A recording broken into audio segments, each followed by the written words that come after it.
Hello, and welcome again in this third session of the afternoon spotlight of the Living Systems Collaboratory. We're having another special guest here this afternoon where we are, night or day, somewhere else in the world if you're watching from somewhere else. And we're really honored to introduce you today to Chris Weir. In this session, we are here, if you're tuning in right now, featuring some of the artists of the Living Systems Collaboratory, which is a program of the side program of the Design Science Studio in collaboration with UC Irvine University, and in which we've been lucky to be able to share some ideas around living systems with a group of 30 incredible humans, which have been incorporating some of these intertwining ideas of the entire world being a living system where everything is interconnected, and incorporating some of these into their work. And today they're presenting their findings and the result of like 3-4 months of hard work, and we're super honored to create this space for them to share with you. And Chris Weir has been an integral part of this whole studio and the whole summit. And we have a deep bow of gratitude to Chris for helping to make the summit happen beyond the work that he's doing in both the Design Science Studio and the Living Systems Collaboratory. I don't know how you do it all, Chris. I think you are one of us, the wild polymaths of the world. We're so grateful for all that you've done for us, and for the summit, and just for your colleagues and cohort. A little bit more about Chris. Chris is a transdisciplinary artist who's exploring how we can shift from the balancing act of our attention in a direction that leads us to step into our power. And I know there's a lot more there, Chris. Hopefully you'll talk a little bit more about who you are and how you came to this point, because I know you're a deep activist and work in the world in such a committed way. So we're excited to hear from you, Chris. We'll let you have the stage. Thank you so much, Faith. Thank you, Nico. Thank you to the Living Systems Collaboratory in UC Irvine. Thank you to the Design Science Studio, Roxy, and habRitual, and the Buckminster Fuller Institute for supporting my pursuit of this project. My project is addressing issues of food security, scarcity, and waste via a mobile platform that will help us see what we have and how we can use it, called Recipe Constellations. At the start of the pandemic, I began observing my own habits, particularly around meal making, what food I was using and what I was letting go to waste. One day early on, I took the trash out twice in the same day. I was throwing many things away that I had forgotten about or not known what to do with. I also began connecting with family more regularly. I asked my mom what her days look like, what work is like, how she spends her time after work, what her dinners look like in more detail than I had before. She told me she rarely cooks for herself anymore. I loved cooking for you and your dad, but usually I'm too tired after work to cook for myself, she told me. So I was throwing things away that I could have eaten, and I noticed how it's possible for me to look in my fridge full of food and still feel as if there's nothing that I can make for myself. So then I'd go buy something else from a grocery store, from a farmer's market, a restaurant, places I have access to, and then I'd have more. But how can we shift this lens of scarcity towards one observing what is possible? I need a way to know what is enough, what is sufficient for one meal right now. As I moved from the personal to the familial, I then looked beyond that to my community, to folks with different access to resources than I have. As we all face this everyday issue of meal making, According to Forbes, 31.9% of food is wasted per household in the United States on average. This is food thrown away and not eaten, and that equates to $240 billion a year. That's $1,800 per household annually. Beyond that, 22 million students rely on free or reduced lunches from the US public school systems. That's 40% of the student population under 18. Where are they getting their food when they're learning from home? 40 million folks are enrolled in food assistance programs like SNAP. That's more than 1 in 10 people in the United States. They have limited resources that are dictated by this system. You can't just buy whatever you want with food stamps. 54.4 million people live in areas where access to grocery stores and fresh food is limited or distant. These areas are called food deserts. And these issues are not just hurting the BIPOC communities, but you know it affects marginalized populations the most. So amidst these systems perpetuating scarcity and limitations, how can we facilitate the observation of what is sufficient? Meanwhile, 18% of total methane emissions from landfills in the United States is from food that is wasted, not eaten, or not purchased and then thrown away. In California, 6 million tons of food is added to our landfills each year. How can we address these issues? We need a guide for our understanding of what is sufficient and available here and now. Enter recipe constellations. What can we do with mostly bare shelves holding seemingly random pieces to puzzles we can't picture? Recipe Constellations aims to address multiple issues affecting individuals, communities, and our planet today by reversing the linear process of meal selection and food preparation. Instead of, what do you want for dinner tonight? What do you have right now? And what can you make with it? Recipe Constellations encourages the use of everything at your disposal, from dusty cans in the cupboard to hand-me-down dry goods from old housemates. By presenting relationships between food items that are available in your pantry, we can learn to use what is at hand before running to the store to spend more money, or letting what food we have be forgotten and go rotten. Recipe Constellations' clear, simple, limited variable input recipes allow us to use what we have and what is available, instead of insisting on additional trips to the market, thus decluttering the route from ingredients to meal making. Using the metaphor of a star chart guiding us to see constellations, connections, relationships between otherwise disconnected or unidentified star systems, I hope to similarly guide the meal maker's perspective in a way that allows them to navigate a situation that may otherwise seem lacking or only containing disconnected dots.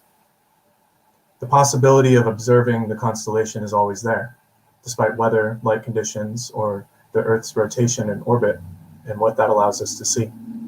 One simply needs a guide to navigate their way through an otherwise unclear and unobservable situation. If each ingredient can be thought of as a star, then a recipe is a constellation within a star chart outlining a galaxy of meal systems. As a star chart guides our observations towards patterns of sense-making in the otherwise distant and disconnected sky, these recipes guide the user's lens to observe individual ingredients as abundant possibilities for sufficient creation. Whereas without the recipes, the hungry observer may feel lost or defeated, seeing bare shelves or imagining intimidating instruction manuals requiring more than is accessible to them here and now. I believe this charting of relationships of ingredient, nutrient, flavor, chemical function, role, and their subsequent interconnected options of meal creation can encourage systems thinking. What can we make by strictly using 3 ingredients? Orion's belt, or a peanut butter and jelly sandwich? What can we make if we involve other ingredients, or substitute one ingredient in the recipe for another that is more easily accessible to the meal maker right now? An intricate constellation of flavors, nutrients, and self-care.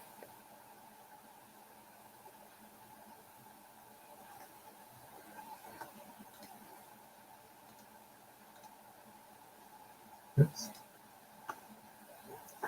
Through competitive analysis and market research, we found several existing technologies to help with meal making. There's already a bunch of apps that tell you how to make food. But some encourage you to use what you have, and many of them encourage you to go to the store and buy more. And almost all of them partner with corporations such as Walmart. All of the ones we've looked at offer fairly complex recipes requiring more than 5 ingredients. All encourage more purchasing. All use ad space promoting the purchasing of more things, further perpetuating this lens of scarcity. So we're looking to make something different. So far, this is our team. Myself, our project manager, Robin Bajkowski, our tech management advisor, Adam Magana, community connection advisor, Mandolin Mystic Ludlam, our lead chef advisor, Brooks Schmidt, our UX UI advisor, Oliver Vijon-Paquet, the animator of our first prototype and fellow Design Science Studio cohort member, Serena Treppiedi, and our competitive analysis researcher, Christopher Castaneda. We are still in the need of a UX and a UI designer, and front-end and back-end developers, and funding. So we're looking for help, we're looking for support, and we're looking for funding. If you or anyone you know might be interested in a project looking to liberate ourselves in our kitchens, please reach out via these portals. Thank you.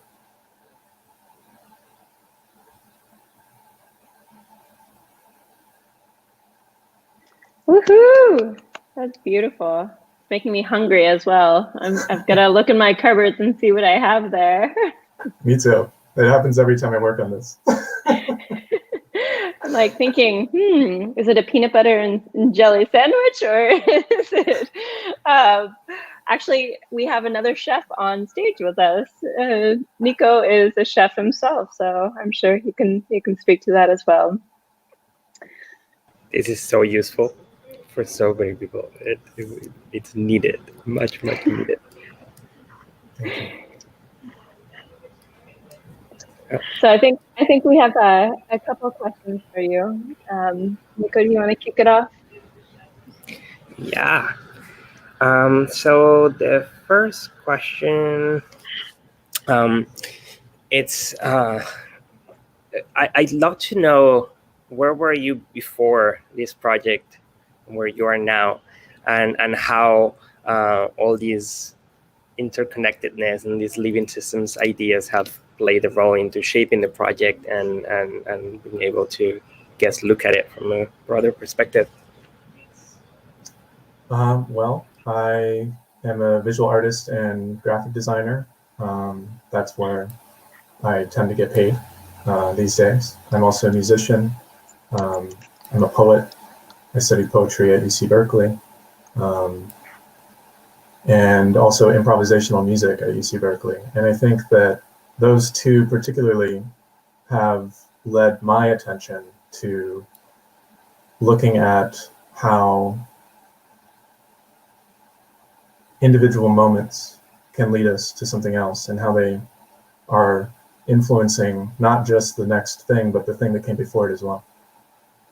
And so that, in combination with my own politics and interests, particularly volunteering with Punks with Lunch for a little bit at the end of 2019 and early 2020. That's an organization in Oakland that distributes food to unhoused folks and or how people without houses. And they loved the peanut butter and jelly sandwich. And this is how that organization started, was distributing peanut butter and jelly sandwiches to folks. And it's since expanded into a harm reduction program where they educate folks and distribute supplies that are needed in, I think, all communities, and particularly unhoused communities. And so looking at how my learning and my pursuits and my expertise has is really transmutable between mediums, and how, you know, I can make a poster for whatever you want, you know, and this thing involves visuals and usually text. So like graphics and text, that's graphic design, right? And I've always been very interested in the directing of our attention in these ways. What do we see first, second, third, fourth, fifth? Why? Well, how does it make you feel? I think this sort of facilitation of attention is what's really needed to shift our collective focus away from these systems that have kept us in, or led us to the situations that we're in right now, including climate change and white supremacy, patriarchy, anything related to coloniality. And so being able to look at these things and how they intersect and how they're all working at the same time intersectionally is, I think, something I'm able to do.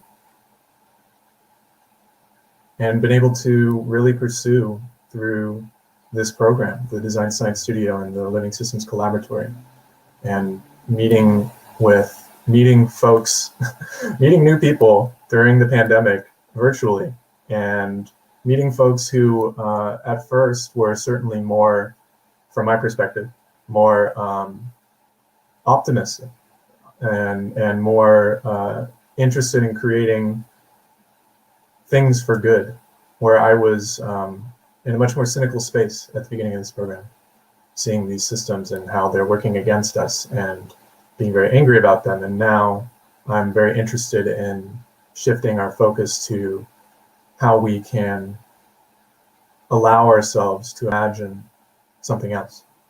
It's so curious how optimism is so contagious, you know? Yeah, I would have never guessed at the time, you know, a year and a half ago or whatever. The joy of optimism.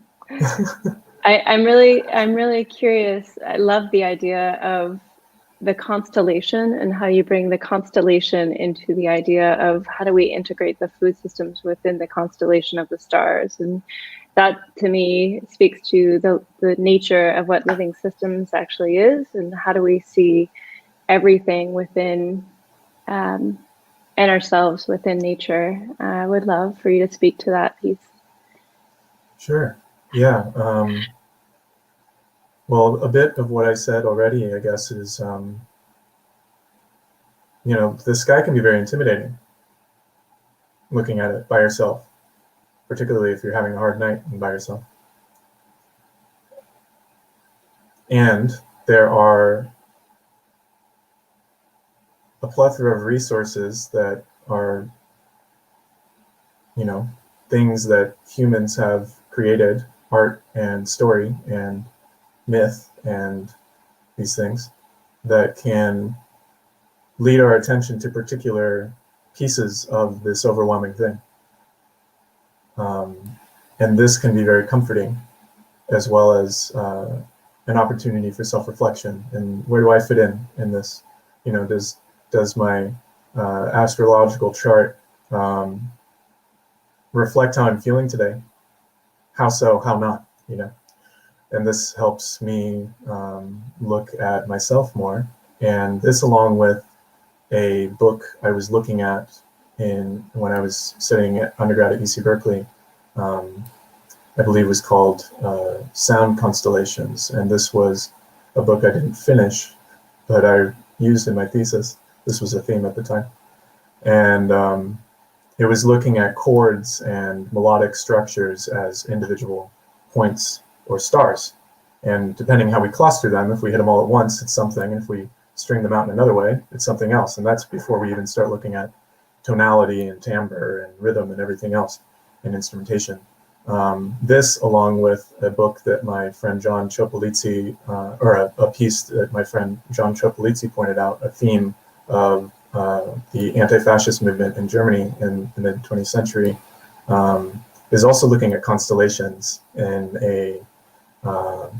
a way that is pointing towards what is, I believe, being described now as mutual aid, and how we can collaboratively face these systemic issues instead of fighting each other and scrambling to get on top within them.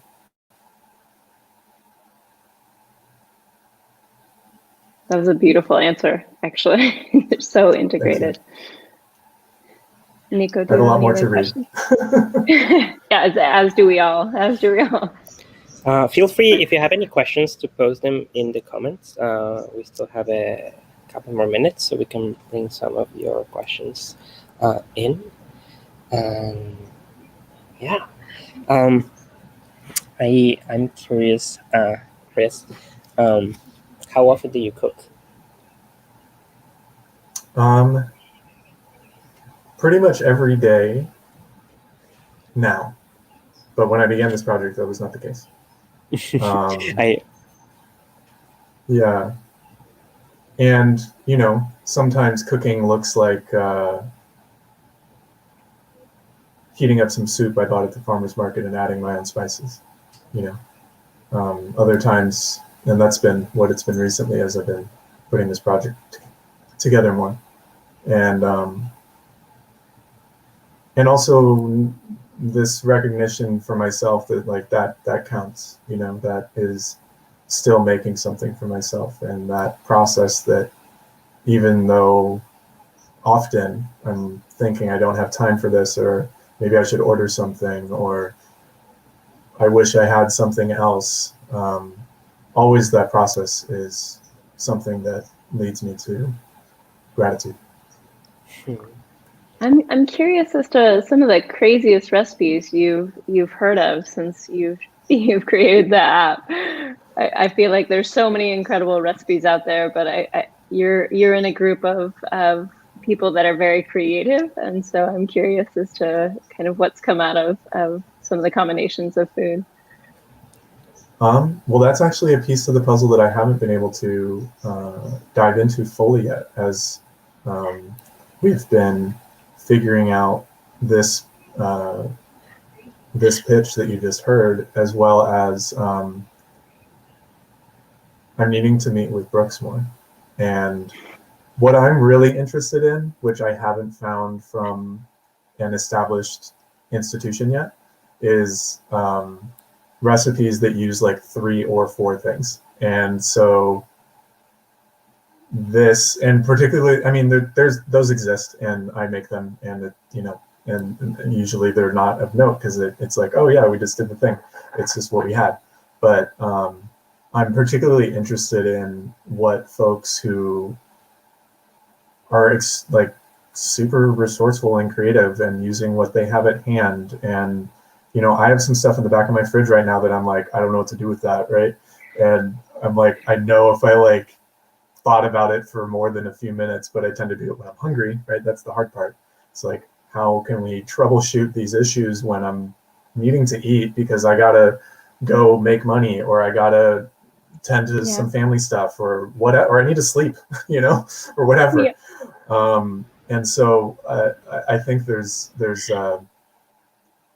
there are probably an infinite amount of things I haven't seen yet, and I'm actually really excited to look at what Brooks has been suggesting to us in inviting collaboration from not just established, food instructional institutions, but also individuals, not just bloggers even, but like folks that are, we're hoping to, maybe in a second phase of this thing or a later phase of this thing, having a collaborative aspect of contributing your own recipes.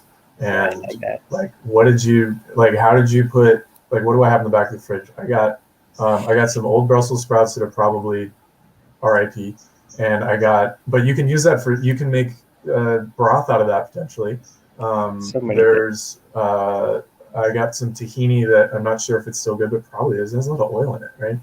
Yeah. I'm also really interested in and we haven't figured out how to integrate this directly yet, as we're still building the foundation of this, but how to promote the learning of recipes that keep for a long time, and I don't know, we might run into legal issues here, but stuff that says it's expired and it's not. Throw that egg in a glass of water, and if it doesn't float, you're good.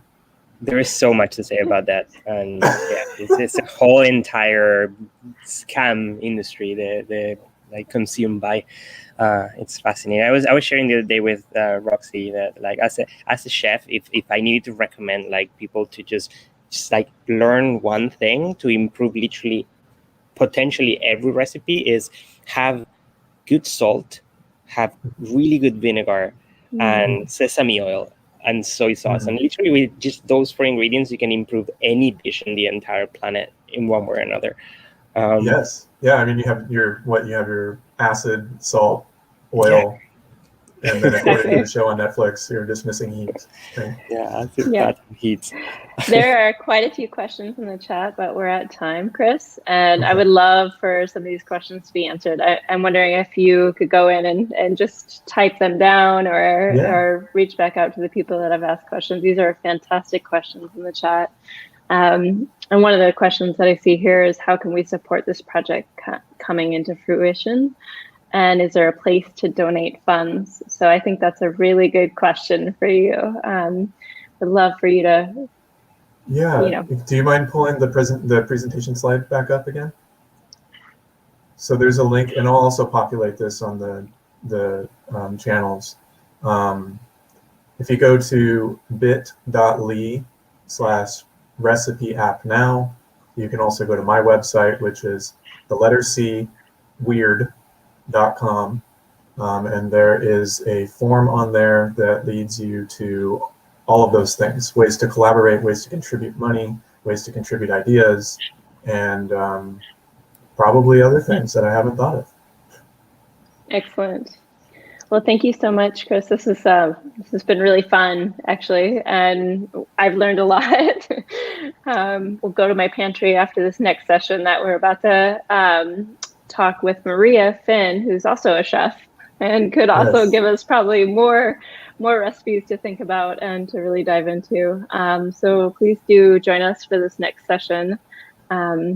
We are so excited to have you as part of the collaboratory and part of the studio, and it's been so fun to get to know you and understand this project, and we really thank you again. So again, please do continue to watch the station, because there's another presentation coming in about 2 minutes. So join us shortly. Thank you both so much. Thank you, Faith. Thank you, Nico. Thank you, everyone involved with the Design Science Studio and Buckminster Fuller Institute, all the wonderful things that are collaborating to make this happen. And thank you, everyone, for your questions. I will look at those now. Thank you. Bye-bye.